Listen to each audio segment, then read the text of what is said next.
Bienvenue sur cette vidéo consacrée à Git et merci à tous ceux qui font confiance à cette chaîne.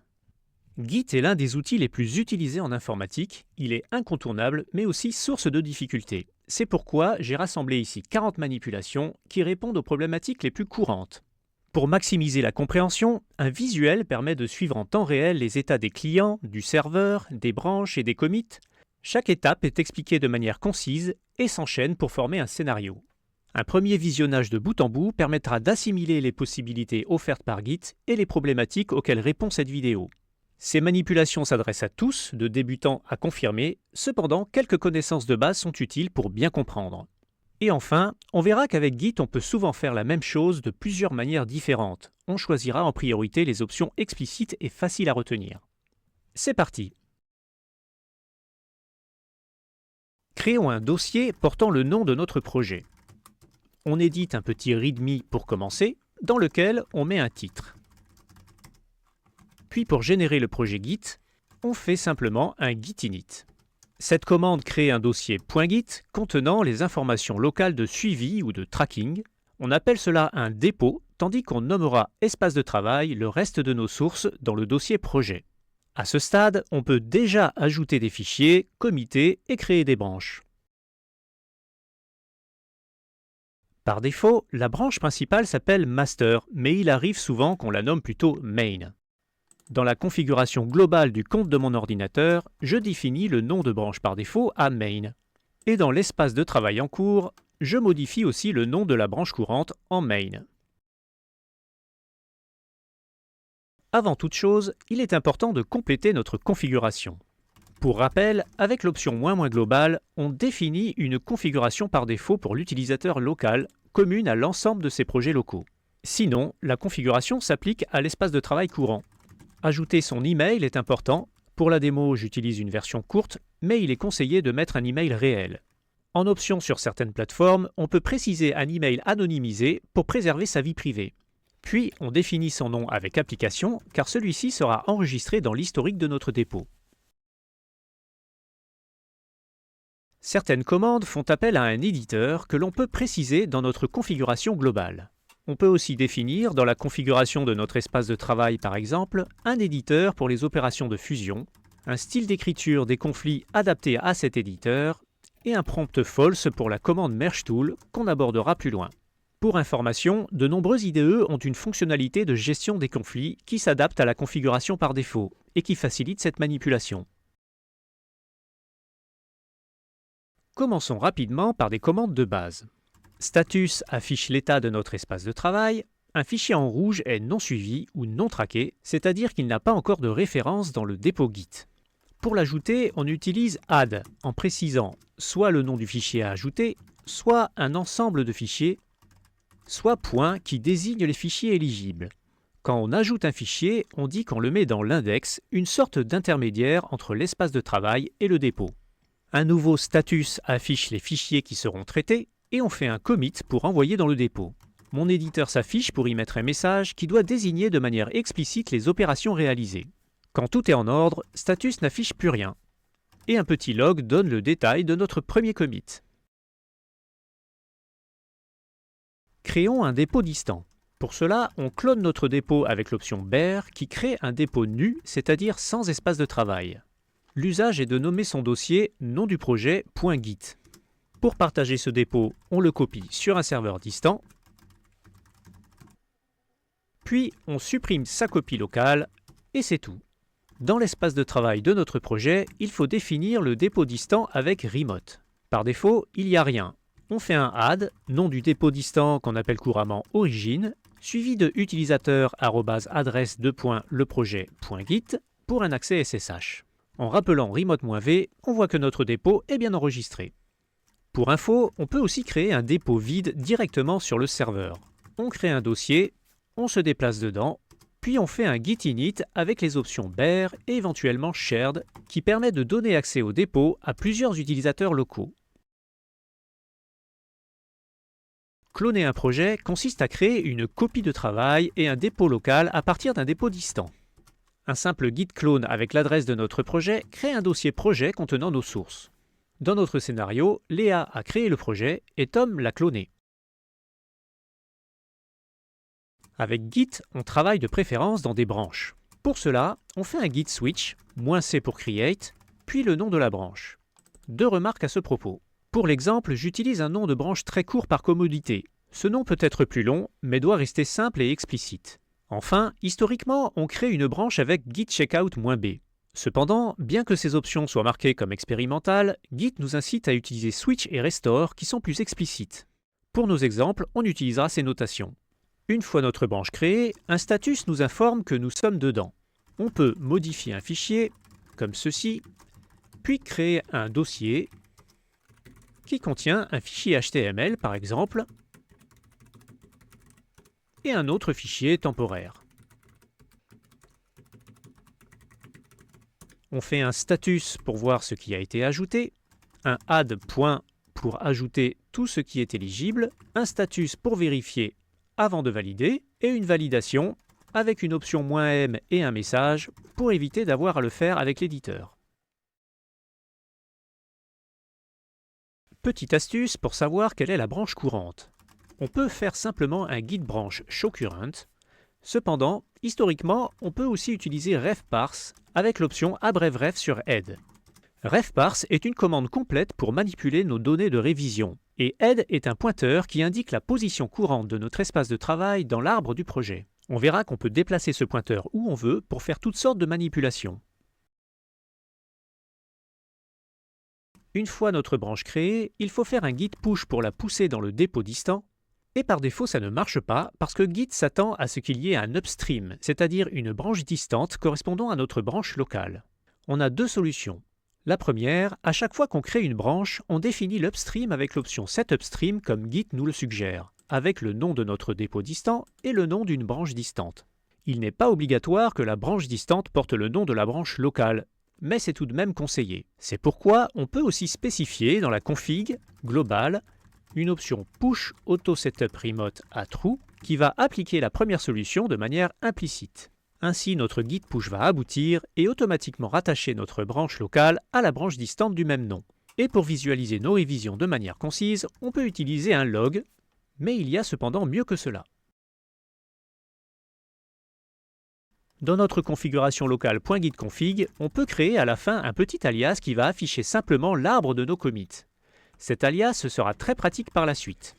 Dans la section alias, on crée une entrée tree qui contient une commande git log complète que je copie-colle et qu'on peut modifier comme on le souhaite. Une fois que c'est fait, un simple git tree permet d'exécuter notre commande. On peut de cette manière créer autant d'alias qu'on le souhaite. Une branche a été créée dans le dépôt distant et je veux la récupérer. On commence par un git fetch qui met à jour les données du dépôt local depuis le dépôt distant. Pour info, git fetch ne modifie pas l'espace de travail, uniquement les données du dépôt dont les références distantes. On affiche la liste des branches distantes de cette manière et pour se déplacer dans une branche, on switch sur le nom de la branche. On peut aussi faire un git checkout suivi du nom de la branche, ce qui revient au même. Si on veut que certains fichiers ne soient pas envoyés dans le dépôt, on peut les ignorer. Pour cela, on crée un fichier .gitignore dans le dossier que l'on souhaite, on peut mettre un petit commentaire, et on va ignorer les fichiers temporaires, les .log et tout ce qui commence par log. On ajoute notre gitignore au dépôt, on le valide avec un message, puis on push dans le dépôt distant. Créons un fichier à ignorer. Il existe, mais un status nous informe qu'il est bien ignoré. Mon test fonctionne, je le supprime. Une question qui revient souvent est comment ajouter un répertoire vide dans un dépôt Git. Il faut savoir qu'avec Git, on ne peut ajouter que des fichiers. Il faudra donc avoir recours à une solution de contournement. Je fais un git pull pour mettre à jour ma branche locale depuis le dépôt distant, puis je crée un dossier à envoyer dans mon dépôt. Status ne veut pas de mon nouveau dossier. Pour l'ajouter quand même, on peut par exemple créer un petit gitignore caché qui ignore tout, sauf lui-même. Ainsi, status le détecte, on peut l'ajouter, le valider avec un message, puis le pousser.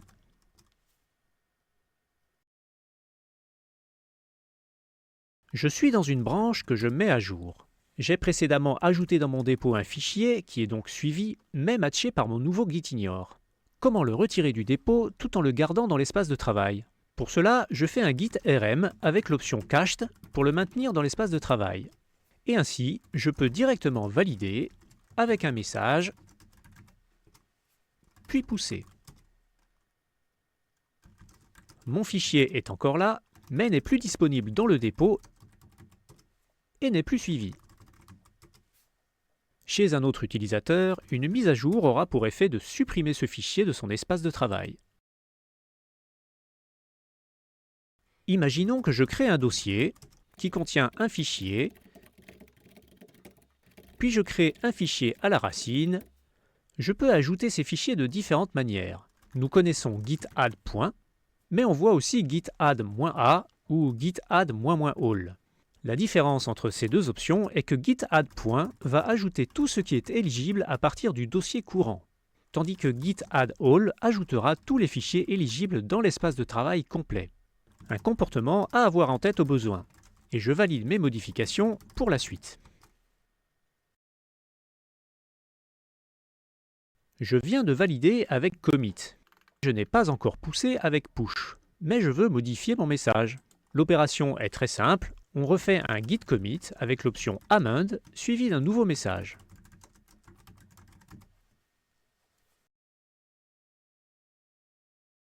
Amend permet de modifier des messages, mais aussi le contenu du commit. Modifions un fichier que je veux intégrer au dernier commit avec une petite astuce pour aller plus vite. On peut chaîner les commandes git add, puis git commit avec amend, et noedit pour ne pas modifier le message, puis git push force. Les et logiques sont là pour que si l'une de ces commandes échoue, les suivantes ne soient pas exécutées. Puis pour rappeler cette opération au besoin, je peux faire un contrôleur amend. À noter que push modifie le dernier commit dans le dépôt distant. Une opération donc déconseillée si celui-ci est publié, c'est-à-dire accessible à d'autres utilisateurs. Je veux faire du nettoyage. On crée un dossier, on modifie un fichier suivi, on crée un fichier qui n'est pas encore suivi, un status m'affiche mes deux fichiers, sachant que j'ai aussi le dossier test plus haut. Je veux supprimer les fichiers non suivis.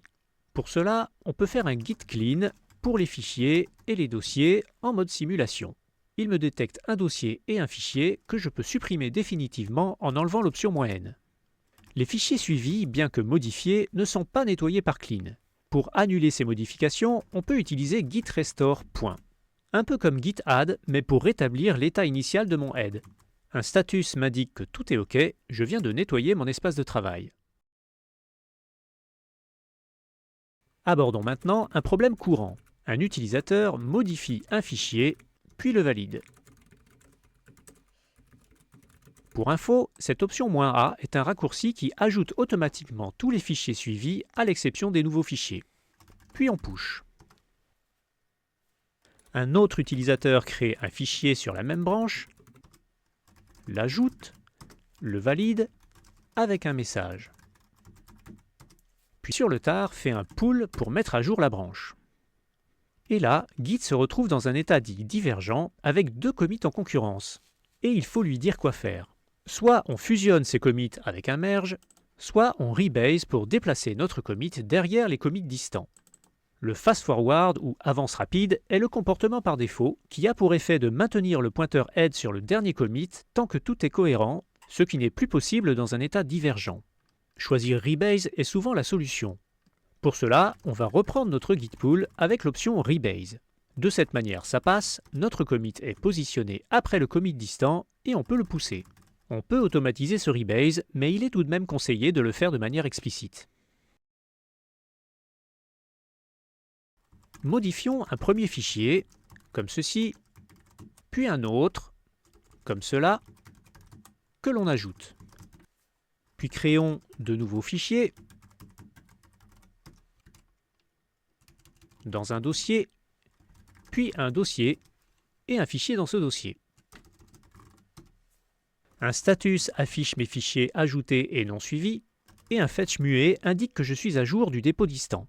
Je veux annuler mon git add, mais maintenir mes nouveaux fichiers. Pour cela, je fais un git reset avec l'option hard sur head, et un status m'informe que mes fichiers non suivis sont toujours là. Alternativement, je peux aussi annuler un add sans annuler les modifications des fichiers avec un reset sans le hard.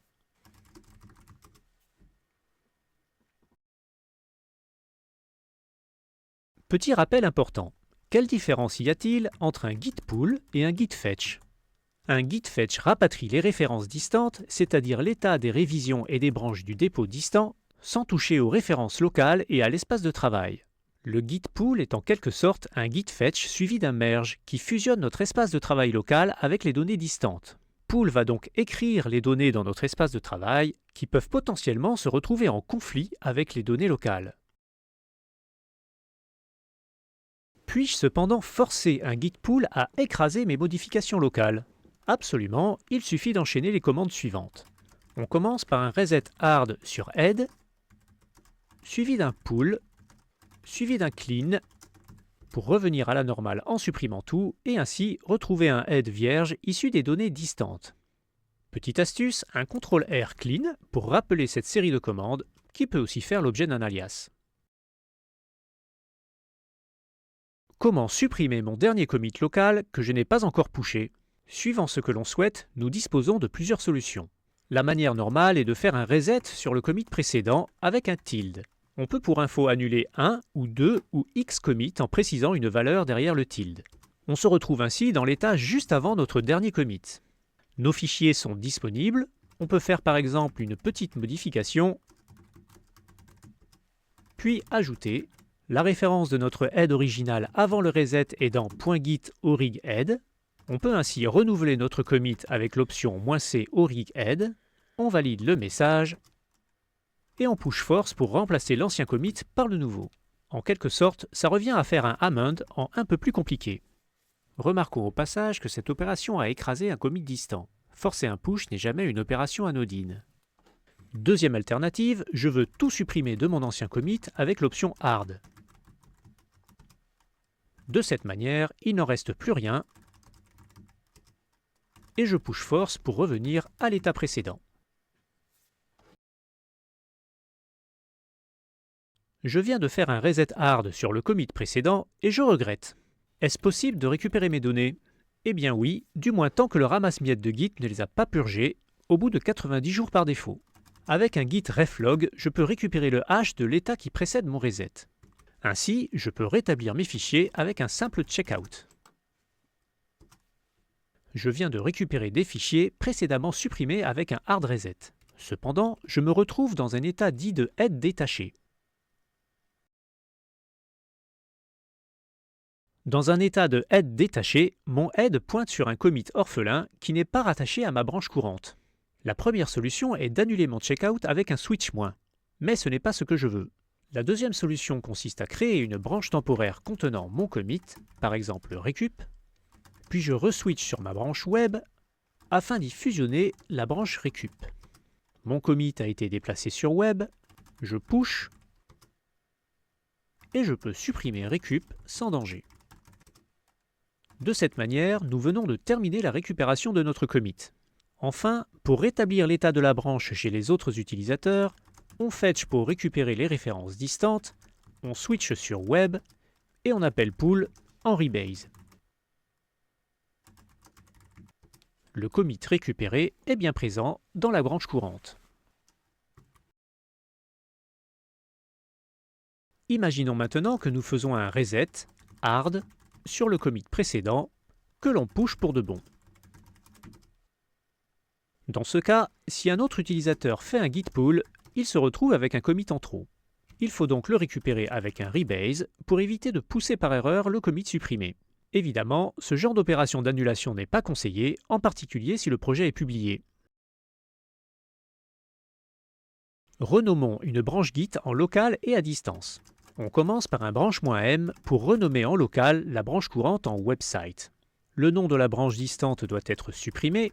De cette manière, le deux points est équivalent à --delete. La référence locale à l'ancienne branche distante peut ainsi être supprimée avec un fetch all et prune. Étape suivante, on supprime l'upstream de la branche locale renommée qui pointe toujours vers l'ancien nom. Maintenant, on peut pousser cette branche sur Origin Website en définissant cette branche comme étant upstream de la branche locale courante. Quand une branche a été renommée, les autres utilisateurs ont toujours une branche locale avec l'ancien nom. Pour régler ce problème, on commence par faire un fetch, all et prune. Nous sommes sur la branche à renommer, on redéfinit l'upstream avec un branche -u comme ceci. Et dernière étape, on renomme en local pour avoir le même nom qu'à distance. Imaginons que je réalise 2 malheureux commits sur la branche principale alors que je devrais le faire sur une nouvelle branche. Je crée un dossier, des fichiers, je fais un premier add, puis commit avec un message, et je crée un autre fichier, j'en modifie un autre, je add, et je commit encore, pour finir par pousser le tout. Et entre-temps, malheureusement, quelqu'un va faire un rebase de sa branche sur main. Pour faire un rebase de ma branche sur main, je pull avec un rebase sur origin main. Et ça ne marche pas, car un fichier todo.tmp matché par gitignore est toujours présent dans les commits précédents et en conflit avec mon fichier local.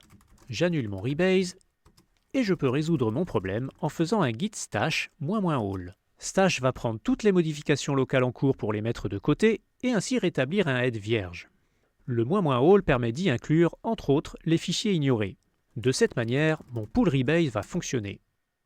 Et on peut maintenant rétablir nos fichiers avec un stash pop.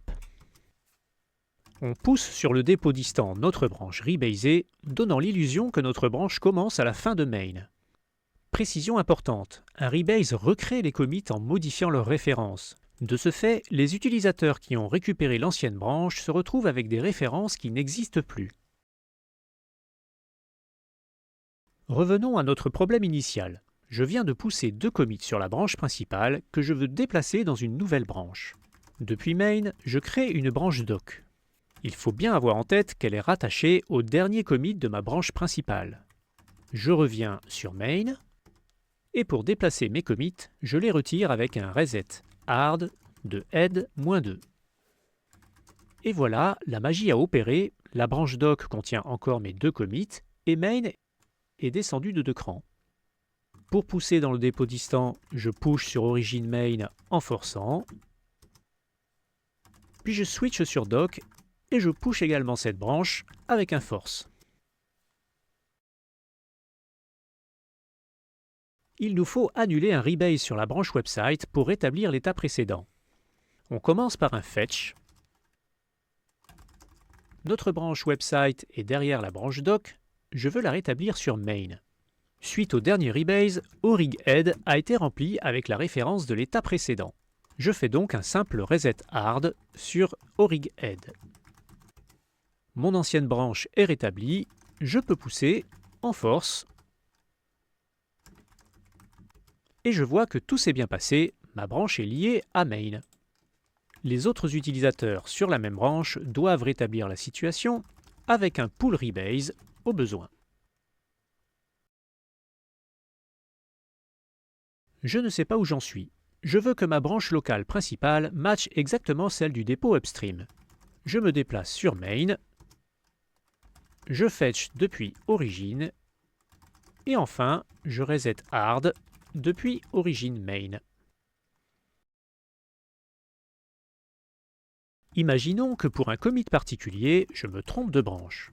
J'écris un truc dans doc author, je pull, add et commit avec un message. On continue, je mets un texte dans author.html, j'ajoute, je valide avec un autre message. Enfin, je push le tout. Malheureusement, mon commit n-2 aurait dû être sur la branche doc. Qu'à cela ne tienne, je switch sur doc. Je repère la référence du commit en question, puis je git cherrypick. Et là, miracle, j'ai bien mon fichier. J'ai plus qu'à pousser, et nous verrons plus loin comment gérer la fusion d'un commit cherrypické. Fusionner une branche avec Git est simple. Je me mets sur la branche principale, puis je merge doc. Et je termine par un push, tout simplement. On peut cependant faire un petit peu de nettoyage. Pour supprimer une ancienne branche en local, on utilise un git branch-d suivi du nom de la branche. En cas de problème, on peut forcer l'opération avec un -d. Enfin, on supprime la branche dans le dépôt distant avec un push nom du dépôt, ou -delete, nom de la branche. Ma branche website contient un commit qui a été copié ou cherry-pické dans une branche doc qui a été fusionnée dans ma branche principale. Je veux faire un rebase de website. On fetch all et prune, puis on pull sur la branche principale, on switch sur website et on pull également. Je stash all pour éviter un conflit avec mes fichiers modifiés ou ignorés. À ce moment-là, je fais un rebase de origin main et Git m'informe qu'un des commits est en double. Ce cas peut être géré de plusieurs manières. La première, de loin la plus courante, est de laisser par défaut. Le commit en question n'apparaît qu'une fois, car quand rebase passe sur le second, il l'abandonne. Cependant, on peut essayer d'autres options, comme par exemple spécifier de réappliquer le cherry pick et maintenir le commit même s'il est calculé comme vide. Reapply cherry pick va contraindre le rebase à chercher la copie en amont pour la réappliquer en aval, ce qui peut avoir un impact sur les performances. On peut voir cette fois-ci que notre commit apparaît 2 fois. Finalement, je choisis le premier rebase, je push force, je stash pop pour repeupler mon espace de travail, website a été déplacé derrière main, tout est OK. Petit focus sur le fonctionnement de git stash. Je suis sur website et je modifie un fichier. Quand je stash sans l'option all, les modifications sont incluses dans le stash. Et puis je veux encore modifier un truc. Et je restash. Git stash va empiler mes stashes au fur et à mesure. Entre-temps, je pull les rebase website sur ma branche locale. Si je stash list, je vois bien 2 entrées. Un stash show me montre les fichiers modifiés par le prochain stash à appliquer en haut de la pile. Un show du stash 1 me montre l'autre. Le plus récent ne me plaît pas, je le drop. Le second est OK, je le pop. Autre alternative, je peux faire mon pull avec l'option AutoStash qui stash de manière automatique. Résolvons un petit conflit. Un utilisateur a modifié README, puis l'a validé et poussé.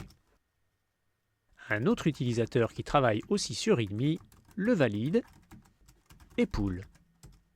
Suite à cette erreur, je tente un rebase. Et là, j'ai un conflit, mon rebase s'est mis en pause. Je peux soit résoudre dans mon IDE si j'ai des options de gestion de conflit, soit faire un merge tool que nous avons configuré au préalable. Dans mon vimdiff, je décide de prendre la version distante, puis d'y ajouter mon item. J'enregistre et je continue mon rebase. Ça marche, je peux pousser. Suite à cela, il reste un petit résidu de mon conflit que je peux supprimer, par exemple avec un clean-f. Imaginons pour finir que l'adresse de mon dépôt distant change. Par exemple, projet devient gitsite. L'adresse configurée dans mon espace de travail n'est plus bonne, il faut la changer. Pour cela, je peux simplement faire un remote setURL sur origine de ma nouvelle adresse. Et c'est tout, mon remote est à jour, je peux continuer à travailler. En description, un accès direct à l'ensemble de ces manipulations est proposé. Dans les commentaires, merci de me dire si cette vidéo a été utile, s'il faut que je continue sur ce sujet en abordant par exemple les sous-modules, l'authentification, les forks et d'autres manipulations. Et aussi si, malgré de nombreuses heures passées à étudier et tester ces manipulations, des erreurs s'y sont glissées. Parlons-en de manière amicale et bienveillante, merci d'avoir regardé cette vidéo et bonne manipulation.